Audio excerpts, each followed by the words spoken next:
আজকে তোমাদের সঙ্গে শেয়ার করছি মোমো রেসিপি। এর জন্য যেটা করেছি, আমি গ্রাইন্ডারেতে নিয়ে নিয়েছি বোনলেস চিকেন, আর তার সঙ্গে নিয়ে নিচ্ছি পরিমাণ মতো নুন। এবার এটাকে ভালোভাবে আমি গ্রাইন্ড করে নেব। চিকেনটা ঠিক এইভাবে এই রকম দেখতে হবে। এবার এই চিকেনটা আমি একটা অন্য পাত্রে নিয়ে নেব।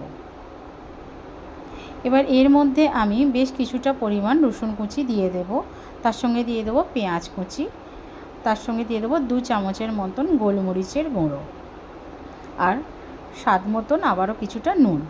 যেহেতু চিকেনে নুন দেওয়া ছিল সেহেতু এখানে নুনের পরিমাণটা আমি একটু কমই দিলাম। সঙ্গে দিচ্ছি ভিনিগার আর সোয়া সস। এবার এটাকে ভালোভাবে আমি মেখে নেব। মাখা হয়ে গেলে এবার এর ওপর দিয়ে 1 চামচের মতন সাদা তেল দিয়ে মোটামুটি 1 ঘন্টার মতন ম্যারিনেট করতে রেখে দেব। এবার আমি অন্যদিকেতে একটা প্যানেতে কিছুটা জল নিয়েছি, তাতে পরিমাণ মতন কিছুটা নুন আর একটা টমেটো দিয়ে দিলাম, তার সঙ্গে দিচ্ছি একটা শুকনো লঙ্কা। এটা ভালোভাবে সিদ্ধ করে নিতে হবে চাটনির জন্য।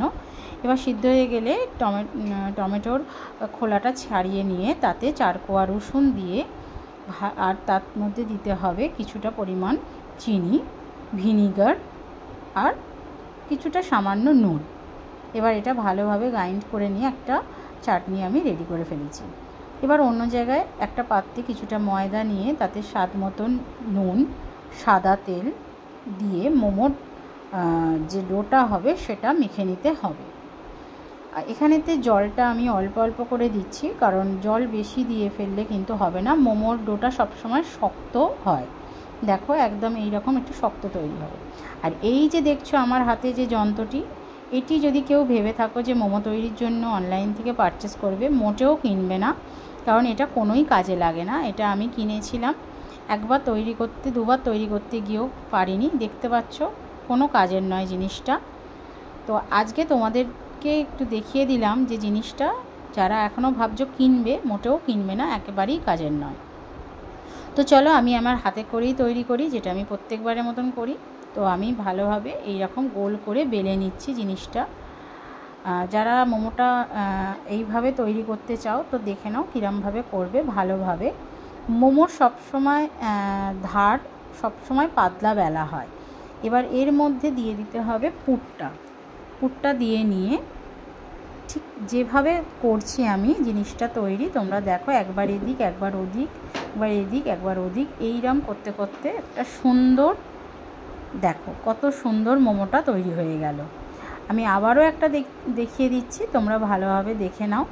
এটা তোমরা বারে বারে তৈরি করতে করতেই কিন্তু এটা প্র্যাকটিস হয়ে যাবে।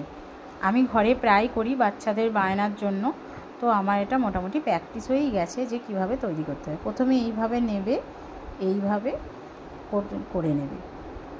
চলো আমি এইভাবে তাহলে সব মোমোগুলোই গড়ে নিই। তো আমার সব মোমোগুলো গড়া হয়ে গেছে। এবার আমি মোমোটাকে ভাপেতে দেব। এটা আমার কাছে যেটা আছে এটা হচ্ছে এগ বয়লার। তো তোমরা এইতেও করতে পারো, যদি এগ বয়লার কারোর কাছে থাকে করতে পারো, মোমো মেকার থাকলে করতে পারো। আদারওয়াইজ আমরা যেভাবে পিঠে তৈরি করি, মানে গরম জলের ওপরে ঝাঁঝরি দিয়ে, সেইভাবেও করতে পারো। তো দেখো আমি এর মধ্যে যেভাবে দিলাম এইভাবে তোমরাও দিয়ে দেবে।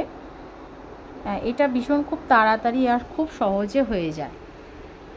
তো এর ওপরেতে আবারও একটা স্তর দেব। আর আমি এতে একটুখানি অয়েল ব্রাশ করে নিচ্ছি। তোমরাও যখন ঝাঁঝরিতে বা মোমো মেকারেতে মোমো তৈরি করবে একটু করে কিন্তু অয়েল ব্রাশ করে নেবে অবশ্যই, তাহলে মোমোগুলো কিন্তু একদম খুব সুন্দরভাবে উঠে আসে, কোনোভাবে জড়িয়ে যায় না।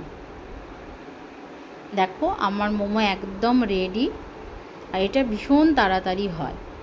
তো এবার আমি মোমোটা প্লেটিং করে দিচ্ছি। দেখো কত সুন্দর দেখতে হয়েছে। তোমরাও ঘরে তৈরি করবে, ভীষণ ভালো লাগবে। মানে তখন তোমাদের মনে হবে না যে দোকান থেকে মানে মোমো কিনে খাই, তখন মনে হবে ঘরেই তৈরি করে নিই। আর মোমোর সঙ্গে একটা স্যুপ দেওয়া হয় দোকানেতে। আজকে আমি সেই স্যুপটা তৈরি করিনি, একদিন তোমাদের স্যুপটা আলাদা করে তৈরি করে দেখাবো। তো দেখো চাটনির সঙ্গে সার্ভ করে দিলাম। তো চলো তোমাদের একটা ভেঙে দেখিয়ে দিই যে ভিতরটা কীরকম হয়েছে। তো দেখো একদম খুব সুন্দর, একদম পুর, একদম পাতলা খোল, ভীষণ